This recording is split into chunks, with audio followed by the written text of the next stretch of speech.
Olá, eu sou o professor Rogério. Bem, no último vídeo nós falamos um pouquinho aqui da Inconfidência Mineira, né? Então nós falamos, né, do que se tratou o movimento e como é que o movimento né, o que ele questionava e quais foram as suas consequências.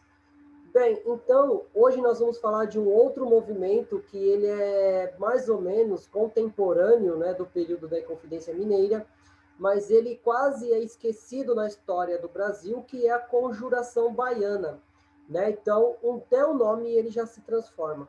Então, no caso, quando nós falamos em Confidência, a primeira visão que vem na nossa cabeça é um movimento heróico. Já a Conjuração é um movimento considerado um movimento de traidores, né, dentro desse contexto. Bem, então, dando sequência aqui, né, então a gente vai falar um pouquinho aqui desse movimento, né, chamado de Conjuração Baiana. Então, o movimento pré-independência, né, então como é que esse movimento ele também vai colaborar em muito para a independência do Brasil, né? E como é que esse movimento ele vai, né, ser de uma certa forma ou de outra, né, esquecido ou tentado, né, levado a um possível esquecimento pela maior parte das autoridades históricas do Brasil. Bem, então nós vamos começar aqui pela contextualização. Bem, então no ano de 1798, Portugal e a Europa como um todo passavam por problemas em mudanças políticas que anos mais tarde resultaria na vinda da família real para o Brasil. Então vale ressaltar que a França, um grande agente histórico dessas mudanças, teve algumas participações diretas na Conjuração Baiana. Então, recentemente, pesquisadores tiveram acesso a documentos franceses onde há comunicação entre autoridades francesas, sondando a possibilidade de que a França revolucionária pudesse intervir militarmente e politicamente para apoiar o movimento que se desenvolvia na Bahia contra a monarquia e o domínio português. Bem, então, dentro desse cenário, nós já estamos, né, conseguindo materializar uma mudança significativa. Então, no caso, a Revolução Francesa, a França sempre teve muitos interesses aqui no Brasil. E esse movimento, né, ela vai ter uma certa colaboração, né, dos franceses, mas, né, que nunca vai se materializar, né, em ajuda efetiva aos revoltosos. Né? Então, a capitania da Bahia, durante as últimas décadas do século XVIII, devido a diversas guerras e conflitos, vinha tendo sua economia estimulada em um novo ciclo altamente, né, de alta economia colonial no mundo, tendo a exportação como principal característica. Então, a cana-de-açúcar também tem um papel importante. Então, no Nordeste, o produto havia entrado em decadência no final do século XVII, mas houve uma recuperação considerável no final do século XVIII. Uma das razões para a recuperação foi a eclosão da Revolução do Haiti, que comprometeu significativamente a produção açucareira caribenha e acabou reabrindo o mercado europeu para o açúcar baiano. Bem, então, um ponto essencial também, né, que é muito trabalhado, né, nessa contextualização. Então, a Revolução do Haiti, que nós já citamos algumas semanas atrás, ela vai fazer com que a produção açucareira no Haiti ela entre no declínio, assim diminuindo a sua oferta no mercado internacional, abrindo a possibilidade de que o açúcar brasileiro voltasse a ser, né, comercializado na Europa. E com isso, o aumento da produção açucareira no Brasil, ela era em resposta a essa nova demanda, a esse novo mercado que estava se abrindo para o açúcar brasileiro devido à falta desse produto, né, que foi resultado da Revolução do Haiti. Então, em outros produtos cultivados na Bahia era o tabaco, que servia como moeda de troca no tráfico de escravos realizado pelo mundo. Então, essa prática era ilegal e, por isso, irritava a corte portuguesa. As autoridades não se sentiam confortáveis com essa prática. Além disso, o tabaco também era trocado por produtos manufaturados de outros países europeus, o que violava o pacto colonial, que se permitia a compra dos produtos apenas de Portugal. Então, aquela velha discussão do monopólio. Então, o tabaco também ela serve, né, como moeda de troca com outros produtos, né, né, outros produtos que não passaria por Portugal. E isso vai levar a várias consequências, né, para a capitania, né, da Bahia. Então, com a intenção de controlar mais o comércio da Bahia, a coroa portuguesa criou algumas leis, né? Uma delas obrigava o cultivo de determinados alimentos para evitar o desabastecimento e a fome. Como o lucro era, né, era a principal preocupação, os grandes latifundiários da época resistiam e focavam apenas no cultivo da cana e descumpriam a lei. Então, a agricultura no Brasil sempre foi um ponto, né, muito discutido, né, principalmente porque a nossa agricultura sempre foi voltada para a economia de exportação, então, visando o mercado exterior. Então, um ponto importante aí é que o desabastecimento de alimento, tanto na Bahia, tanto na capitania de São Paulo, depois da capitania de Minas Gerais, vai fazer com que a coroa produzisse uma lei que obrigava os grandes proprietários, né, os latifundiários, em plantarem, cultivar parte das suas terras com, né, alimento. E isso vai fazer com que houvesse um certo descontentamento dessa elite. E isso vai levar ao processo, né, de levante contra a coroa. Então, isso provocou um aumento considerável dos preços da mandioca, por exemplo, gerando crise de abastecimento por uma população que tinha na farinha de mandioca um dos seus principais componentes nutricionais. Então, com o aumento da população escrava trazida para a indústria do açúcar, a fome e o contato com os ideais radicais da Revolução Francesa, as tensões sociais na Bahia começaram a transbordar. Bem, então, né, movimentos de crise, surgem movimentos de insurreição. E esses movimentos de insurreição vão se tornar cada vez mais frequentes, né, por conta das tensões geradas pela fome e pelo descontentamento de parte da população pelo governo que estava sendo estabelecido naquele momento. Né? Então, o monopólio do comércio português e o alto lucro com o açúcar e a elevação exorbitante da renda dos senhores de engenho ajudaram a deteriorar a situação, incidentes espalhados, né, com o saque de armazéns e até incêndio né, do Pelourinho espalhavam-se pela região. Então, notícias de revoltas e movimentos vindo de lugares como o Haiti, os Estados Unidos e a França e outras colônias, até de Minas Gerais, formaram caldo para a revolta. Né? Então, no caso, o movimento, né, da Conjuração Baiana, ela teve muita influência desses movimentos, e principalmente a degradação do clima dentro da capitania vai ser um dos ingredientes mais notáveis para esse levante, né, contra a coroa portuguesa e a tentativa da independência da região da capitania da Bahia.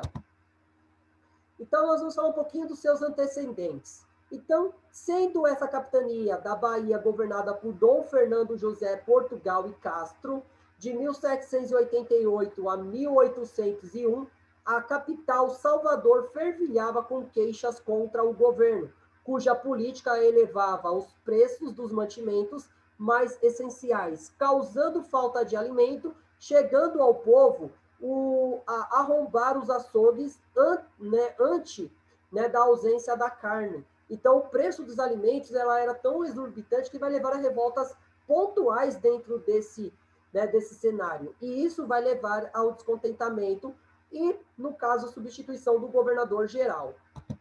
Bem, então, o clima de subordinação contaminou os quartéis e as ideias emancipacionistas que já haviam animado Minas Gerais foram amplamente divulgadas e encontrando eco, sobretudo, nas classes mais humildes.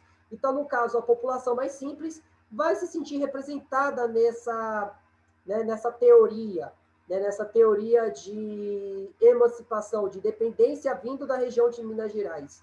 Então, todos influenciavam o exemplo da independência das 13 colônias inglesas e os ideais iluministas republicanos e emancipacionistas eram difundidas também por uma parte da elite culta, reunidas nas associações das lojas maçônicas dos Cavaleiros da Luz. Né? Então, no caso, como vários movimentos de independência na América do Sul, da América Latina, os ideais pregados na independência dos Estados Unidos vão ser muito presentes dentro desse contexto, né? Principalmente lojas maçônicas, né? Que buscavam, né, de uma certa forma ou de outra, ter os seus direitos atendidos. Fato que o governo local não o fazia. Então, os 6 pontos da Conjuração Baiana. Então, um dos principais era a abolição da escravatura, o fim da escravidão, a proclamação da República, então, o modelo de governo seria republicano, a diminuição dos impostos, que eram muito altos e agravava a crise econômica, a abertura dos portos, então, abrindo o comércio da Bahia para outras nações, então, o fim do preconceito, né? Então, igualdade entre os grupos sociais na Bahia e o aumento salarial, melhorando a qualidade de vida das pessoas. Então, esses eram os 6 pontos essenciais, os ideais apresentados pelos revoltosos. Bem, então, os ideais foram, né? Então, um dos principais líderes foi o Cipriano Barata, né? Então, cirurgião conhecido como médico dos pobres, e revolucionário de todas as revoluções. A grande influência da sociedade maçônica dos Cavaleiros da Luz e o do processo de independência do Haiti, o haitianismo. Então, Cipriano Barata, que é representado nessa imagem que está presente no Museu do Ipiranga, né? Então, ele vai ser um dos líderes do movimento da Conjuração Baiana, e ele era uma pessoa muito próxima à população. Ele era um médico, ele atendia a todos sem cobrar, né? Ou fazia um preço, né, acessível às pessoas para serem atendidos por ele. E ele vai ser muito influenciado pelo movimento da independência do Haiti, né? Pela revolta dos escravos no Haiti. E isso vai dar base para a sua organização política e social. Então, os revoltosos pregavam a libertação dos escravos e a instauração de um governo igualitário, no qual as pessoas fossem vistas de acordo com a sua capacidade e merecimento individual, por meio da instalação de uma república na Bahia. Então, defendiam a liberdade de comércio e o aumento dos salários dos soldados. Tais ideias eram divulgadas, sobretudo, pelos escritos do soldado Luiz Gonzaga das Virgens e pelos panfletos de Cipriano Barata, cirurgião e filósofo. Bem, então, em uma realidade muito mais distante do que nós imaginamos no Brasil colônia, né? Então, esses grupos, eles buscavam a implementação de uma república, e essa república teria como parte do seu governo, né, a questão do merecimento individual, da questão do individualismo e da meritocracia dentro do seu cenário.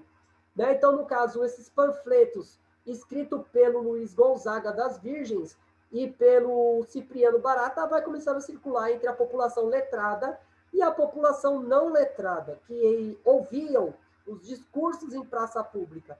E isso vai começar a fermentar os ideais revolucionários na Bahia.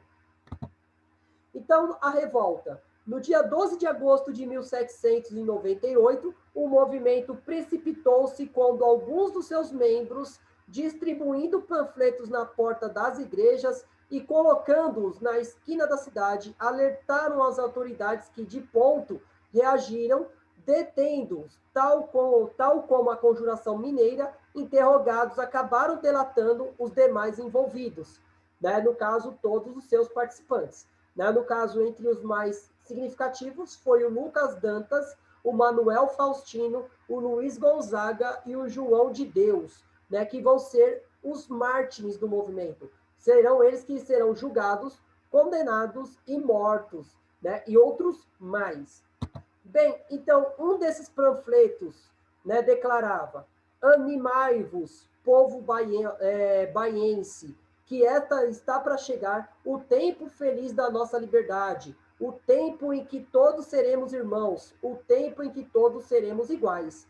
Então, esse texto é atribuído a Afonso Rui, a primeira Revolução Social do Brasil, né, página 68. Então, no caso, nessa obra do Afonso Rui, ele pega uma das frases mais emblemáticas do panfleto, onde prega a igualdade a todos, porque, afinal de contas, alegrai-vos, né, animai-vos, né, então uma linguagem mais voltada à questão de uma profecia, de igualdade que estava chegando, né? Então, feliz de toda a liberdade. Então, todos seriam livres. Então, o tempo em que todos seriam irmãos, né? Sem nenhuma distinção racial na Bahia. Lembrando que, como a Inconfidência Mineira, não havia a intenção da independência de todo o país, levando em consideração que não havia uma identidade nacional ainda formada, forjada. Então, isso vai fazer com que esse movimento se espelhasse apenas na região da capitania da Bahia. Então, esse panfleto foram fixados nas esquinas da Praça do Palácio, nas paredes das cabanas da Preta Benedita, da Igreja de São Bento e entre outros locais de grande circulação. Pontos centrais da cidade convocavam a população para a revolução, que atendiam às demandas do povo, separando a Bahia do domínio de Portugal. Nesse mesmo dia, Dom Fernando José de Portugal e Castro, governador da Bahia, ordenou a abertura de uma investigação para descobrir os responsáveis, comandada por José Pires de Carvalho e Albuquerque. Então, no caso, né, antes que esse movimento ganhasse um levante cada vez maior, né, então o governador da Bahia ele buscou, né, a investigação de buscar saber quem realmente estava envolvido nesse movimento e, de uma certa forma ou de outra, reprimir com exemplar força esse movimento, para que os seus organizadores fossem tratados como traidores, né, da pátria. Então, além disso, assim que a investigação foi aberta, foi feita uma avaliação na ortografia desses papéis. Após a conclusão, foi ordenada a prisão de Domingos da Silva Lisboa, e no dia 20 de agosto de 1798, foram encontradas 2 cartas da Igreja de Carmo, assinada por anônimos, né, republicanos. Os documentos, assim como os panfletos, né, conclamavam a revolução para exaltar a bandeira da igualdade, da liberdade, da fraternidade popular, que é a bandeira do movimento da Conjuração Baiana, que é essa bandeira que eu anexei aí do lado. Né? Então, no caso, a bandeira onde tinha o azul, o branco e o vermelho, né, como uma forma de também fazer uma alusão à Revolução Francesa, né, que foi inspirador desse movimento também, né, levando em consideração né, a representatividade que o movimento da Revolução Francesa teve nos outros movimentos, né, de independência da América. Então, nós vamos falar um pouquinho aqui da repressão. Então, durante a fase da repressão, centenas de pessoas foram denunciadas, militares, clérigos, funcionários públicos e pessoas de todas as classes sociais.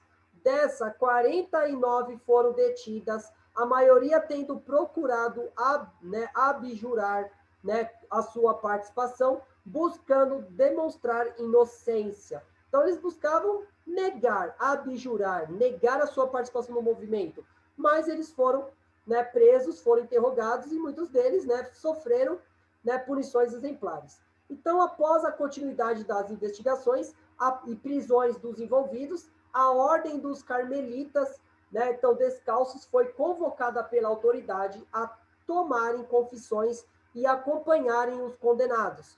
Entre os relatos destaca-se a do Frei José Monte de Carmelo, né, que ele vai ser um dos líderes, né, vai ser uma das pessoas mais influentes da igreja que vai participar do movimento. Então, o religioso afirma que Manuel Faustino tentou se suicidar várias vezes por influência nefasta do demônio. Então, os outros presos afirmaram que o Frei, que também tiveram esses pensamentos, nos relatos dele, ele afirma que o indivíduo mostraram arrependimento e se aproximaram da religião.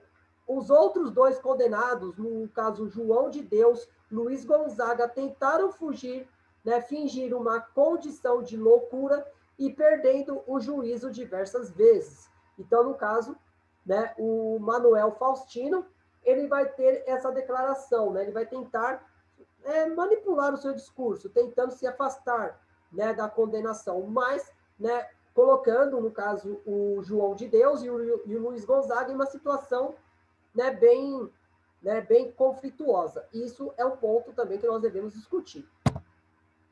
Então, finalmente, no dia 8 de novembro de 1799, procedeu-se à execução dos condenados à pena capital, por enforcamento.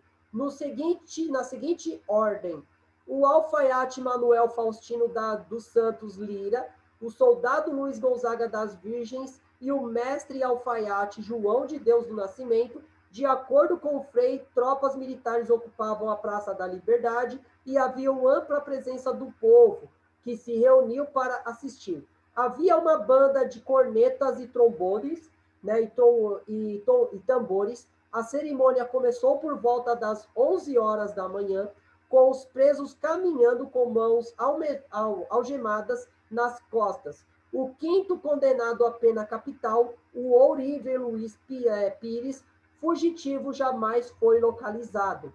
Bem, então, no caso, tanto é que esses líderes foram, né, principalmente nós tínhamos 2 alfaiates, né, então com isso também vai dar um outro nome à conjuração, né, que vai chamar de Revolta dos Alfaiates, né, por isso que também esses líderes foram condenados à morte, sempre levando em consideração que eles foram mortos como exemplo, a mesma forma como foi o Tiradentes.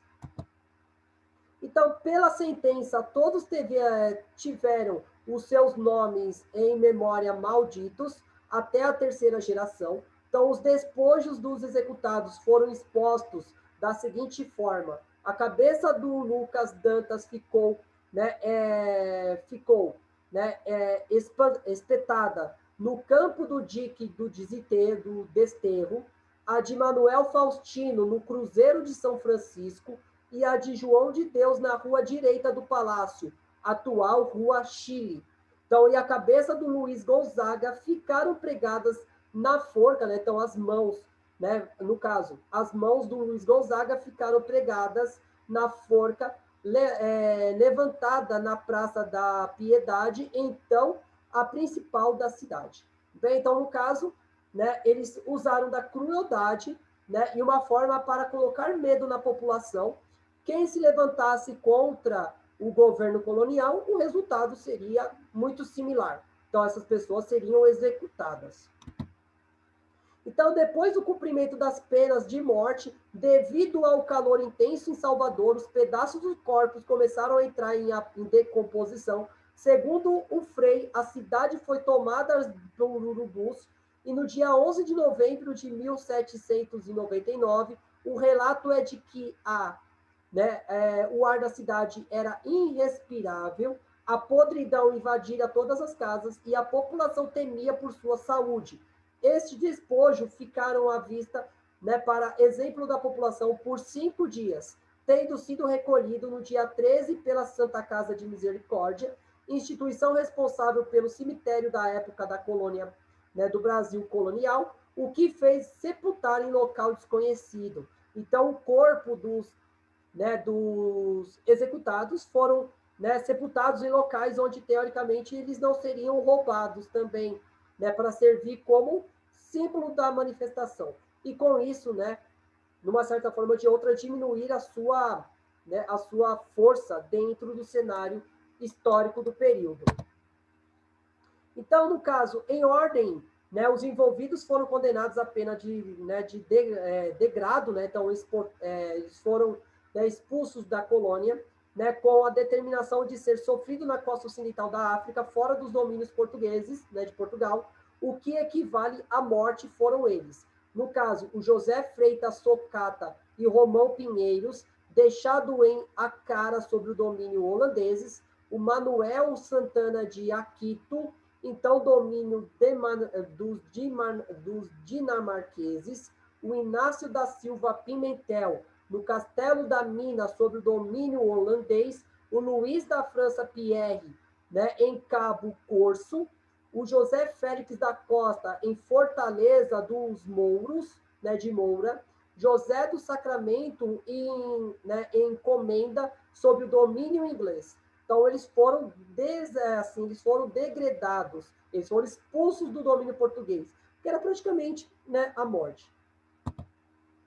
Então, cada um recebeu publicamente, né, no caso, essa lista aqui foram aqueles que receberam 500 chibatadas no Pelourinho, à época, ao Terreiro de Jesus, e foram depois conduzidos a assistir à execução, né, dos sentenciados à pena capital. A esses degradados, acrescentavam-se o nome, no caso do Pedro Leão de Aguilar, né, Pantoja, degradado no presídio de Banguela por 10 anos, o escravo Cosme Damião Pereira Bastos, degradado por 5 anos em Angola, o escravo Inácio Pires Manuel, José Vera Cruz, condenado a 500 chibatadas, ficando seus senhores obrigados a vendê-lo para fora da capitania da Bahia, o José Raimundo Barata de Almeida, decretado para a ilha de Fernando de Noronha, então, né, o Barata, né, então, o tenente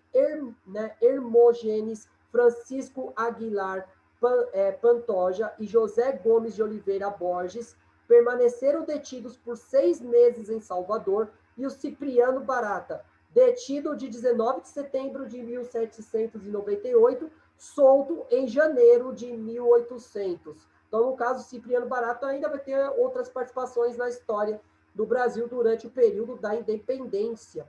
Ele vai ser um dos que vão conduzir o Dom Pedro I ao processo de independência também. Então, o resultado do movimento. Então, o movimento envolveu indivíduos de setores urbanos marginalizados na produção de riqueza colonial, que se revoltaram contra o sistema que lhe impedia a perspectiva de ascensão social. O seu descontentamento voltou-se contra a elevada carga de impostos cobradas pela coroa portuguesa e contra o sistema escravagista colonial, o que tornava as suas reivindicações, né, particularmente perturbadoras para a elite, e a revolta resultou em um dos projetos mais radicais do período colonial, portanto, propondo idealmente, né, uma nova sociedade igualitária e democrática, foi barbaramente punida pela coroa portuguesa. Então, no caso, o resultado foi, né, um sufocamento desse movimento de uma forma exemplar. Tanto é que, na história, né, o único membro que ele ainda permanece como influente é o Cipriano Barata, né, porque o Cipriano Barata ele foi um membro da intelectualidade depois, né, do movimento, e ele vai ter participação muito decisiva durante a realização da primeira Constituição de 1824, quando o Dom Pedro I ele é obrigado a realizar essa Constituição. Então, este movimento, entretanto, deixou profundas marcas na sociedade soteropolitana, né, de Salvador. Então, o ponto tal que o movimento emancipacionista eclodiu novamente em 1821, culminando na Guerra pela Independência da Bahia, concretizada no dia 2 de julho de 1823, formando parte da nação que emancipara-se no dia 7 de setembro do ano anterior, sobre o imperador Dom Pedro I. Então, a Bahia vai promover uma guerra durante o processo de independência do Brasil, e isso vai, né, levar uma independência da região, né, incorporando a Bahia ao Império Brasileiro. Então, dentro desse contexto todo, então nós temos uma frase que é importante, então, conjuração baiana, conjuração dos alfaiates, heróis do Brasil com gentileza. Então, gentileza, que é um monge, né, um peregrino que andava pelas ruas do Rio de Janeiro, vai deixar muitas referências sobre a conjuração baiana. E, né, nessa pergunta que fica aqui para nós, do que foram feitos aos que doaram a sua vida ao país? Então, do que foi feito a essas pessoas que morreram por conta de uma causa? No caso, né, o Tiradentes também foi um membro, né, um mártir do país. Então, o que foi feito desses? O Tiradentes é tratado como heróis. O porquê os outros que foram executados na Bahia também não são? Né? Então, aqui que fica a minha indagação, a minha pergunta. Então, a história do Brasil é construída de mártires também, e de heróis, e muitas vezes esses heróis são esquecidos pela história de uma forma proposital, né? Porque eles significavam o levante da população, e não da elite, né? Então, quem vai contar a história vai contar a história a partir do seu ponto, né? E isso é um ponto que nós vamos discutir com o passar do tempo. E muitas vezes revisitar a história é um ponto muito importante para nós compreendermos a nossa identidade nacional. Então, o que nós vamos discutir no próximo tema? A chegada da família real ao Brasil. Então, o que aconteceu quando Dom João colocou seu pé em Salvador e depois no Rio de Janeiro? E como é que esse ato foi o início da independência do Brasil? Bem, gente, então, acredito que tenha sido isso. Então, agradeço a todos aqui, né, pela participação, né, por terem, né, me feito companhia até aqui, né? Então, esse tema, ele é muito importante, né, para ser estudado, né? Então, sempre é bom nós estarmos, né, ressaltando a importância, né, né, desse movimento e como é que nós vamos trabalhar, né, esse movimento. Bem, então agradeço a todos aqui. Muito obrigado. Então, se gostou do vídeo, deixa aqui o seu like. Se você não é inscrito no canal, se inscreva. Né, apoie aqui o nosso trabalho, meu trabalho aqui como professor, né, de uma forma tão, né, singela e tão, de uma certa forma de outra, artesanal mesmo. Né? Então, agradeço a todos aqui. Né? Então, muito obrigado e até a próxima aula.